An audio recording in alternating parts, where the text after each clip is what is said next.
forces us to conclude that not a lot of thought went into it, and clearly the time that should have been spent that one would expect for an organization that is hoping to provide leadership in the country, that was certainly betrayed based on what we saw presented to the country. Having perused the document, we found multiple spelling errors as a case in point. We were chastised for one spelling error in our achievements document.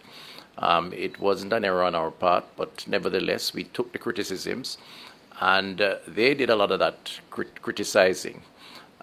Their document had multiple, not one. I think the last count was about 8 or more, and that's just the spelling error. There were several inaccuracies in the document. The one that was quite outstanding to us is the reference to, in the table of contents, of 8 pillars, then the address by their leader of 10 pillars in the document, the same document, and then the term love, Jamaica love, which has each letter referring to a document, an area of focus, and that is 11 areas of focus.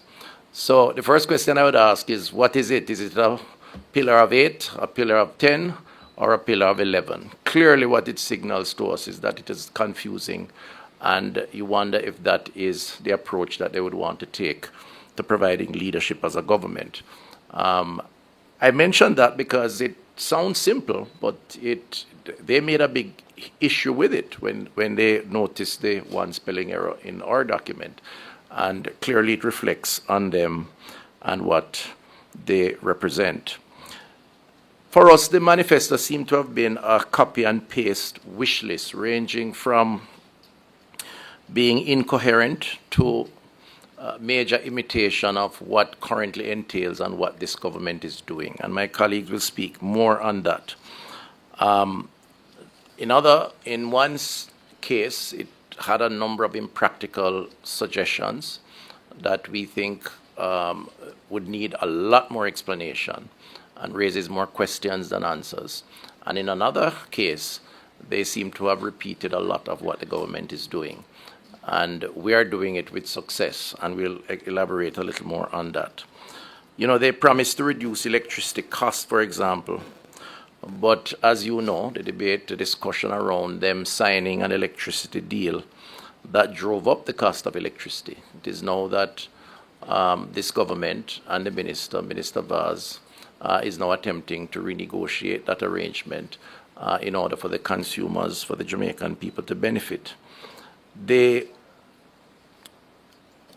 manifesto appears to be promoting ideas that seems not well thought out or risk reversing the gains we believe that we have made in terms of our economic model. And the theme Jamaica loves doesn't reconcile if that's the direction the country is going to go in, because it's one thing to say you love Jamaica and love Jamaicans, but if your policies and programs run a risk of increasing debt, increasing poverty, and increasing unemployment, then clearly that is not a love that is worthy of note or certainly acceptance. And there are several examples of them prescribing certain policies that runs counter to what their theme captures in their manifesto. Our campaign has focused on critical achievements, and with good cause, because we have been in government for such a long time.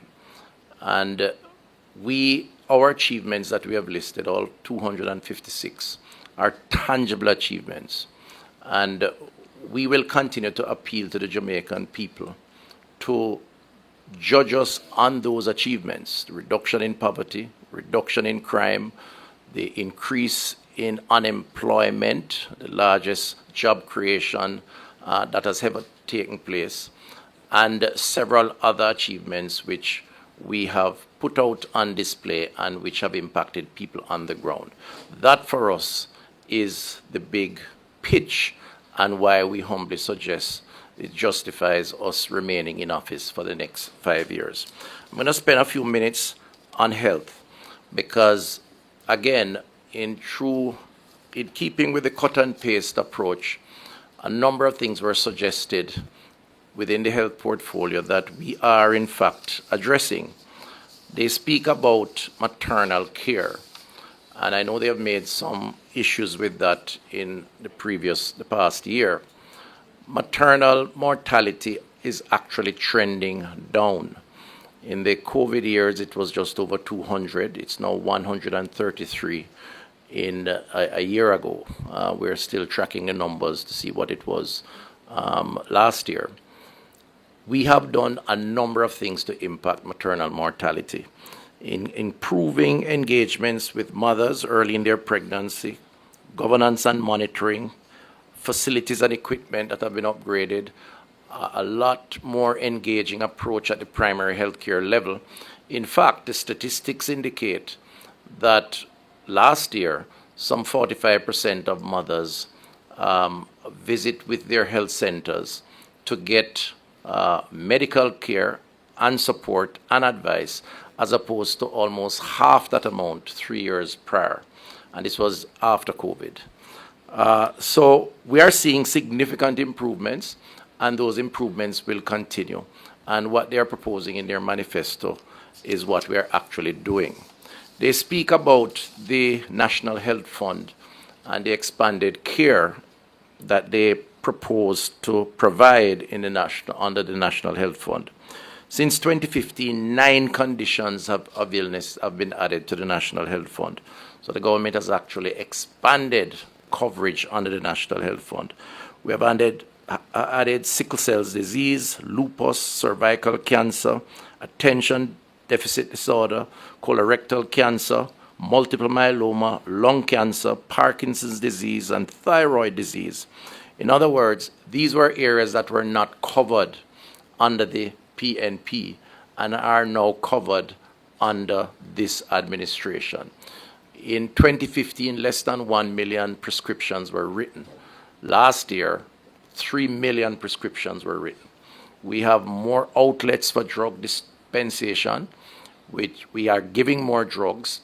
We're treating more categories of illnesses. And within the appropriate time, when our manifesto is unveiled, we will speak more about the additional role that the National Health Fund will take on. They speak about the diaspora and making it easier to donate. There's a number of things that we have done as a government to improve diaspora engagement. My colleague, Minister of Foreign Affairs, is beside me, and she can comment on some of those things, but we've effectively set up an entity within the ministry. We have direct staff that now deals with diaspora arrangements. We have eliminated the cost to ship things in once they are verified as donations. We have made it easier to deal with clearance, customs clearance, with approvals if it's a medical mission. And one reflection of that success is the Adopt a Clinic program, where 55 health centers have been adopted across the country, and maybe 70% or thereabouts of those are linked to persons living in the diaspora. No other government has engaged the diaspora as effectively, not just in health, but in all areas. Credit to the Minister of Foreign Affairs and Foreign Trade, who has primary responsibility for that area. The final one I'll mention, even though there are several others, to allow my other colleagues to come in, is cancer care. It is a big area, and the government is seized with that. It's the fastest growing area of illness, even though it's not the largest cause of mortality in the country. We have done a number of things, both on the prevention side, where the issues around unhealthy diets, physical inactivity, tobacco legislation, alcohol, air pollution, the HPV vaccine, which has been introduced to the population, the introduction of the fecal immunochemical test for colorectal cancer screening in primary healthcare facilities, mammograms, which were not available before, are now available. We need to do more, but we have started to introduce those testing. It's available at KPH and Cornwall Regional pap smear screening, an improvement in the turnaround time. Diagnostic services are more available today than they were in 2015 when they were there. I'm prepared to say we have more to do, but we are certainly better off, and we're on a journey that will take us to even a better place in the next term. And in terms of clinical care, we have had a technical working group updating clinical guidelines on breast, prostate, colorectal, and cervical cancers, as well as expansion of treatment services at a number of institutions, Mandeville Regional, Spanish Town, St. Anne's Bay Hospital, and, as I said earlier, 3 additional categories of cancer drugs introduced under the NHF, which never existed before. I say all of this, and it's just a summary, to say that what the PNP has done is essentially, in a sort of hodgepodge type of way, cut and paste, that's how it appears, and not very well or professional with all the errors that are present in the document, with ideas that are either being pursued with great success by this government or ideas that are impractical, and they would need to explain to the Jamaican people how they intend to implement those without putting us back to where we were when they were in office. Before I introduce my colleague, I just want to say that our manifesto is ready and will be launched at an appropriate time, and therefore we will have a basis, and hope the country and the voters will have a basis to compare and contrast. And we're very proud of the work that we have done. It is obviously a follow-on from the work that has been done over the last 9 years, and we believe it will put Jamaica at a better place and have us as a government doing even more for the people of Jamaica. At this point, I want to, do I hand back to you, sir, Chair? Yeah, sure. Thank you very much, Chris. The government of Dr. Holness has presided over stabilization of the Jamaican economy. In so doing, we have implemented a number of give-back initiatives, including the Solidarity Program and the reverse income tax credit. And importantly, we have imposed no new taxes on the people of Jamaica over 8 consecutive years. Part of our argument is that continuity is important. In that context, I invite the Honorable Favour Williams to offer some remarks. Thank you so much. Good afternoon, everyone. Good afternoon to Jamaicans who are watching us this afternoon. And Dr. Tufton, I agree with you. The point needs to be repeated that the PNP hurriedly put together a manifesto with many errors, and the fact that the PNP does not know if they are talking about 8, 10, or 11 pillars shows a slapdashedness about the PNP's manifesto. As you heard, and I am repeating it in the table of contents, the PNP called it 8 pillars. In Mark Golding's written segment of the manifesto, he referenced 10 pillars, and in their diagram in the manifesto in which they spelled out Jamaica Love, they itemized 11 pillars. So which is it? 8, 10, or 11? The maths is not mathsing. PNP made many promises in the manifesto. And as the Jamaican people are pressing for the cost of those promises, the PNP has hurriedly put out a cost. They said that their many promises will cost 10% of discretionary funds. First, I'd like Jamaicans to know that there is no major line item in the budget called discretionary funds. So for the PNP to be speaking of discretionary funds, it shows their fundamental lack of understanding of this country's budget. Jamaica's budget rolls up into some major segments: programs, 359 billion, compensation of employees, 496 billion, interest payment, 177 billion, capital expenditure, 63 billion, and then you have loan payment and loan receipts. So if they do not understand the budget, I want Jamaicans to really ask themselves, are the PNP ready to lead this country if they don't understand the budget? I don't believe that they are ready to lead this country.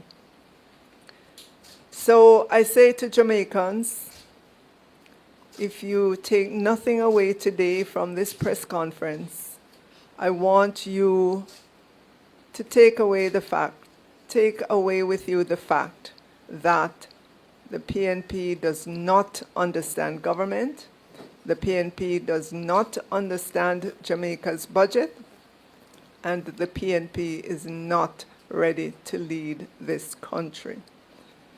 But let's examine their 10%. The only line item in the budget that they could be thinking of is a line item called programs. Programs are recurring, which means they have to be provided for year after year after year, and includes things like PATH, grant store schools for operations of the schools, funds for public order and safety, funds for waste management, health supplies and services, art and cultural services, social security and welfare services, which include sickness and disability, help for senior citizens, survivors assistance, funding for family and children. These are all important programs that continue year after year after year.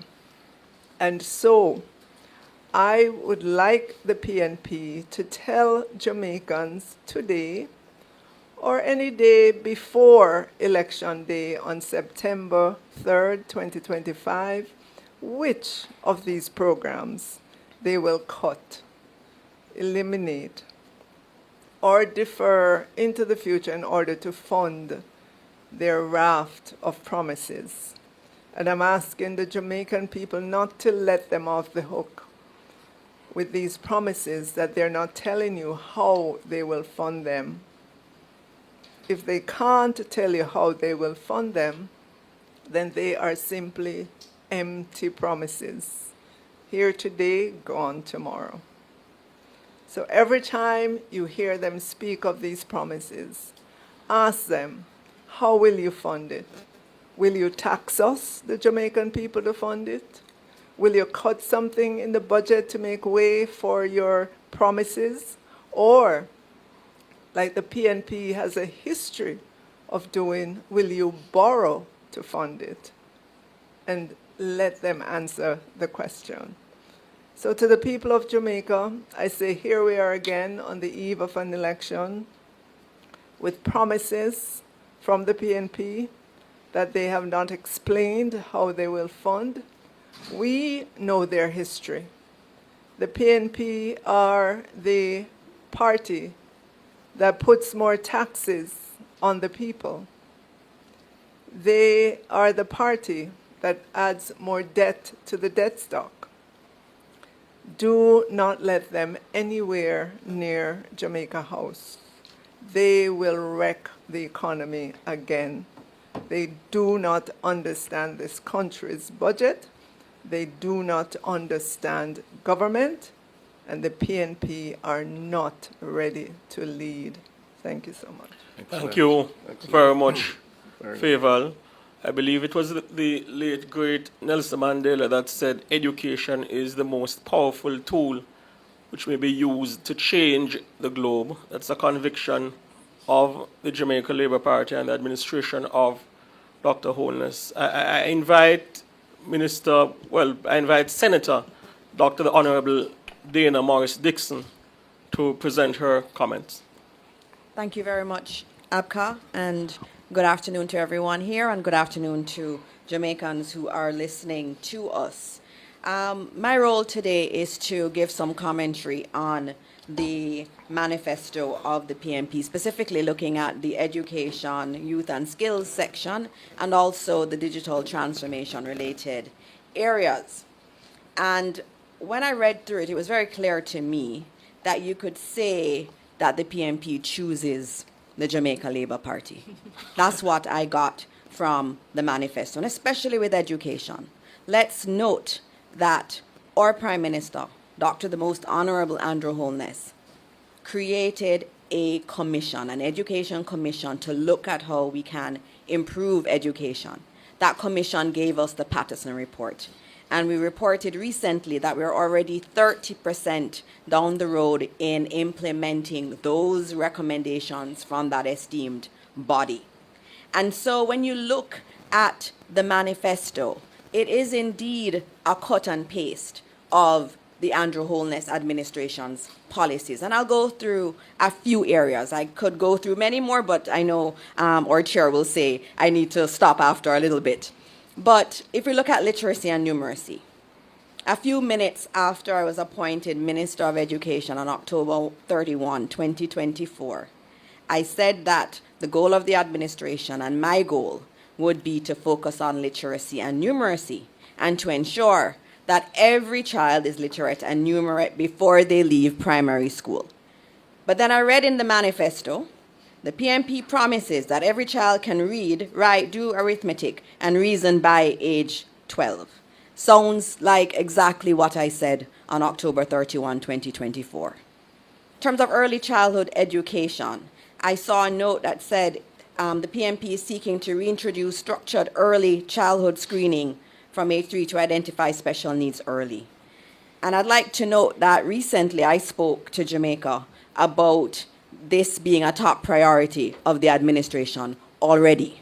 And we have already implemented a new age 4 assessment across all of our basic schools in Jamaica, where we are looking at being able to do just that. And so the Jamaica Early Childhood School Readiness Assessment was designed to screen 4-year-old children for child developmental delays and readiness for primary school. All students who have been identified as potential special needs children have a new program that's been created for them to support their continued development. So on those points, we're already doing it, and that's already been articulated as policy. In relation to special education, it's another area we have spoken a lot about. And when I looked at what it says a lot of what we are already doing. So, for example, it notes that we're going to provide resources to place that emphasis on the diagnosis of learning disabilities. I thought that was what I wrote. I had to read it again. It sounded exactly like what we've been doing in our administration. We have noted that we are building a new diagnostic center for children with special needs at CASE. And just on Sunday, at our mass rally, the Prime Minister again articulated how central special needs are and how we are expanding services to parents of children with special needs. On school nutrition, another area where we are doing so much work on nutrition. We already spend $9 billion a year to support our children, especially those on PATH. And I've already announced, I announced this months before the budget presentation, that we were going to extend our nutrition support. We're not doing one meal for our students who are on PATH. For our schools where we have children who are underperforming, I have announced on several occasions that come September, we are going to be doing 2 meals per day, breakfast and lunch, for all of those vulnerable children. And so when I read ease, I say that is our policy too, that has been cut and pasted. In terms of our teachers, I noted there was a proposal to remove GCT from laptops for teachers. I would like to again remind Jamaica that this administration has provided 25,000 vouchers to our teachers to provide them with the resources to get their laptops. Every single teacher in Jamaica has their laptop. So we're not just talking about eliminating a tax, we're actually giving them the laptop. So that proposal seemed a lot very strange. It also spoke to training our teachers in terms of technology, but we're doing a lot of that already. In partnership with the EU, we are upskilling and reskilling our teachers in ICT. We're also rolling out more technology and AI tools in our schools. Right now, we have an AI tool that can mark papers. And our teachers, some of them are using it now so they don't have to mark papers on their own. In terms of labs, I saw something about labs, and we're going to put more investment into labs. I've already announced a $400 million initiative, an investment in all 15 of our technical high schools. And we're going to put in state-of-the-art labs. So for example, I give you some examples. St. Andrew Technical High School will get a renewable energy lab. Herbert Morrison is getting a robotics lab. Dintil Technical is getting a lab for digital construction. Kingston Technical is getting a virtual welding lab. And St. Elizabeth Technical is getting a mechatronics lab. This is the kind of visionary work that we're doing. We're not writing a sentence about a lab. We're actually already doing it. In terms of civics in schools, I have the wonderful minister, former Minister of Education here with me. She introduced civics back into schools in 2022. So this notion that we're going to introduce civics that the PNP has in their manifesto makes no sense because it has already been reintroduced. Over 500 schools have introduced civics. In addition to that, we are also introducing it not just at the high school level, but we're going through the entire process. So from your basic school to your primary school to your secondary school, it's been introduced. And there's so many more that I could talk about. I will go to digital transformation. And one thing that really struck me was when I read a particular sentence. And it said the PNP is promising to introduce digital identification cards with biometric security for seamless access to services. I had to read it again. And then I wondered if I was reading what I actually saw. And I read it again. Introduce digital identification cards with biometric security for seamless access to services. That is NIDS. That is the same NIDS that was fought. It's the same NIDS that was challenged that now finds its way into a manifesto. But I'd like to remind Jamaica that NIDS was launched in late 2024. In addition to that, broadband access. The manifesto notes that they're going to be doing more broadband. We are already doing that. 700 schools, over 700 schools now have internet, and more than 380 communities have Wi-Fi. They talk about AI, artificial intelligence, and having an AI and ethics commission. We convened a AI task force early. We have an AI policy in education. We're the first country in the Caribbean to have that. We're already a leader in AI and doing big things in artificial intelligence. So as I read the manifesto, and I put on my hat as a former lecturer at UWI who used to have to mark master's theses, I had to wonder, why did it sound so much like what we're already doing? It couldn't just be that, you cut and paste. Now, I'm a big proponent of using artificial intelligence. And so as I thought through it, I realized that this must have used AI. And so I asked ChatGPT, I prompted ChatGPT to write an education plan for Jamaica. Did it in ChatGPT 5. And when the results came, which I have here, sounded just like the manifesto. The education section sounded just like that. And for those of you who know, ChatGPT 5, their data was mostly cut off in October 24. So the training data that's used was from then. And so that's why it looks so much like what we've already articulated and what we are doing. So this sounds like something from AI. And so in terms of my thoughts, having read those sections and analyzed it and analyzed the broader document, it appears that their manifesto is really a Choose the Jamaica Labour Party manifesto, or indeed a Choose the Andrew Holness Administration manifesto. And I say it's indeed a love letter, but it's a love letter to the policies of the Jamaica Labour Party. Thank you very much, Dana, for a very impressive and comprehensive presentation, which confirms that the administration of Dr. Holness is getting it done, certainly in the area of education. But there are a number of areas as well which the opposition has commented on, which requires critical analysis. And I now turn over to the chairman of the Manifesto and Achievements Committee, the Honorable Kamina Johnson-Smith. Thank you, Senator Fitzhenley. And thank you, colleagues. Good afternoon to media present. Good afternoon to...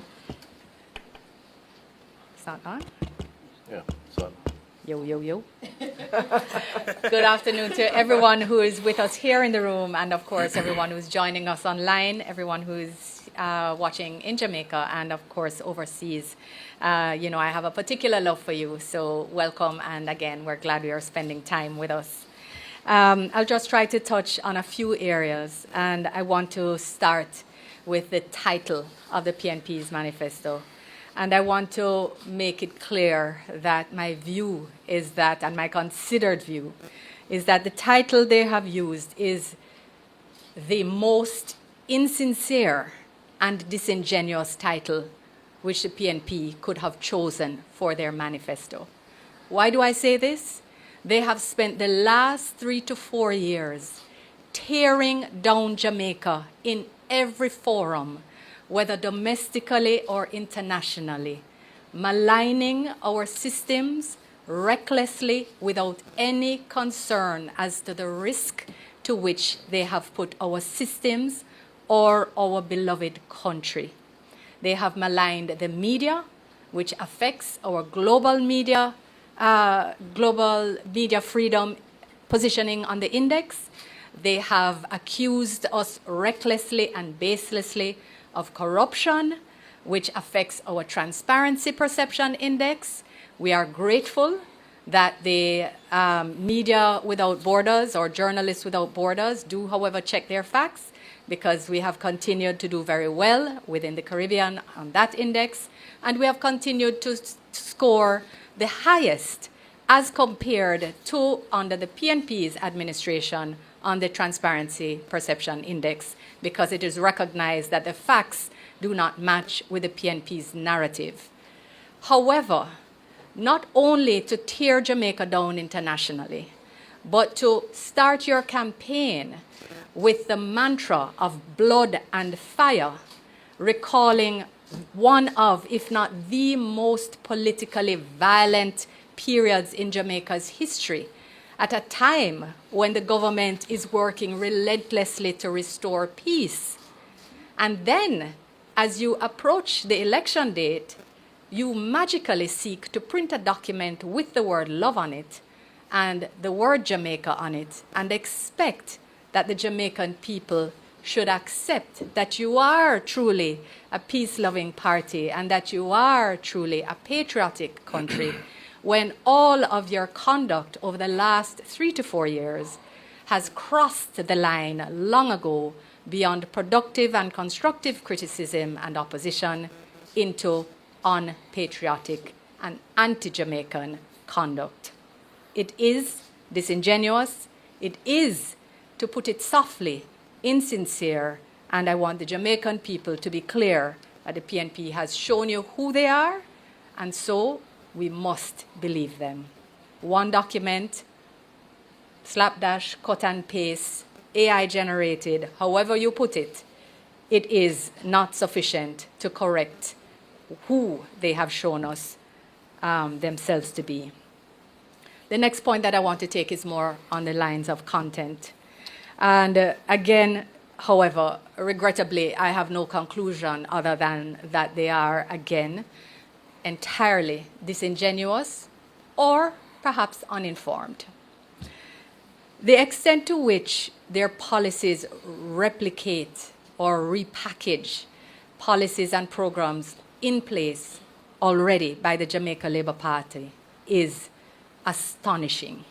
It is astonishing. And I heard someone this morning on the radio describing it as continuity, which we should celebrate. But that is in fact not the case. If it were continuity, they would say so. But what they have done is actually position the programs and the policies as if they are new and as if they are theirs, without any reference or acknowledgement to the fact that there are things in progress. That is not continuity. That is political and intellectual dishonesty or ignorance. The Jamaican people can assess and decide which one it is. Neither one is good or ready to lead. If I take that approach and apply it to the Foreign Affairs and Foreign Trade section of the manifesto, because as my colleagues have worn their portfolio hats, I'm going to wear my hat for a little while. Their very first proposal, if I recall correctly, is that they will restore active re-engagement within CARICOM. Who is chair of CARICOM? Dr. the Most Honorable Andrew Holness is the chair of the Conference of Heads of Government and State of CARICOM at this point in time. For the second time, we have chaired COFCOR, we have chaired COTED. Prime Minister is also the chair of the External Trade Negotiations Committee in the quasi-cabinet of CARICOM, one of the areas which is most critical and on which he's leading now, given the various trade challenges which are affecting the region. We were the very first country in the Caribbean. Prime Minister Holness was the first Prime Minister in Parliament to call for the UN to assist Haiti. He was the only, and is to date, the only CARICOM Prime Minister who has gone to Haiti to meet with stakeholders, to engage with their leadership and their political and stakeholders with a view to finding solutions. Jamaica hosted 2 Haiti stakeholder meetings, including the one that delivered the breakthrough for the establishment of the Transitional Presidential Council, which is currently offering leadership to that country. To say that you are going to actively re-engage, are you uninformed or are you politically dishonest? Again, Jamaica must make the choice, having looked, but neither is good. I want to make the point as well, in respect of their engagement with CARICOM, that when we took office, I'm sure you must all know, even if you didn't personally experience, but how Jamaicans were treated when we traveled within the region was not good. And it was particularly bad with Trinidad, and our goods were not given access to their markets, and we have literally fixed both problems. We now travel with very good relations. They are not perfect. No system is ever perfect when you're relying on individuals to implement systems, but government to government, across administrations on their side, and certainly as it has been over the last 9 years, massively improved. And something that we continue to work on. Our trade within CARICOM continues to be positive. And in fact, we've even had several win-win circumstances where we have been exporting refined oil to Trinidad, which they are able to add value to and export elsewhere, earning on both sides. So again, to actively restore engagement, we're not sure where they're coming from with all of that. I want to also note that they have said that they will be working and restoring on international cooperation and human rights and self-determination, etc. But Jamaica has stood on every forum or in every forum for the territorial sovereignty of Guyana and Belize in their territorial disputes. We have stood with Ukraine in their with the war which has sought to offend the principles of territorial integrity and sovereignty.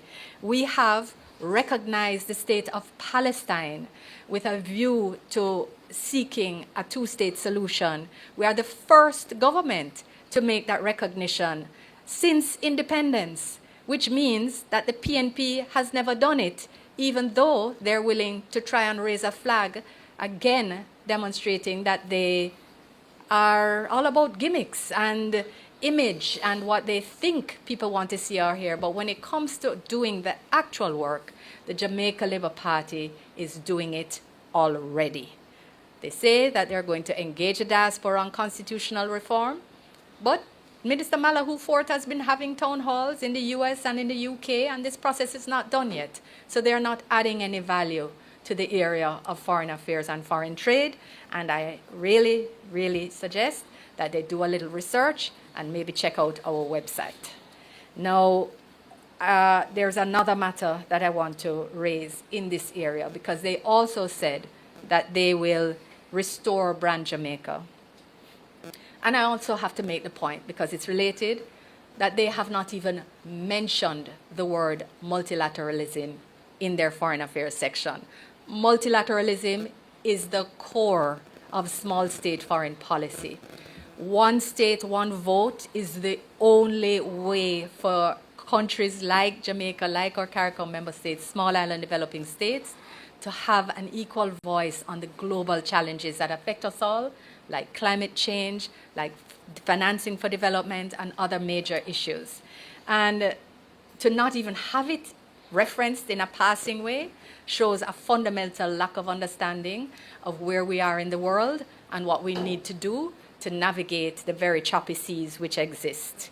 And in restoring Brand Jamaica, I have to ask, which PNP leader or member has ever been invited to the G7? Which one has ever been invited to the G20?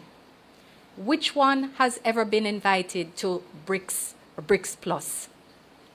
I don't know if any have. In fact, I know they haven't. But I can say that Dr. the Most Honorable Andrew Holness has attended. And I'm happy to announce and make public that over the past month, he has since been invited to the G20 again by President Ramaphosa, the incoming president of BRICS. Of the G20. He has been invited to the G20 again by the incoming president of G20, President Ramaphosa. So we're not speaking about things that have long gone and that things have changed and our reputation has changed. Not at all. Prime Minister Holness, Jamaica, and indeed the government under the Labour Party is held in the highest regard internationally. And if I just add one more, and I know, Mr. Chairman, that I can't go on forever, but which of their leaders have ever been asked by a UN Secretary General to lead any global initiative? Again, the answer is going to be the same to both, because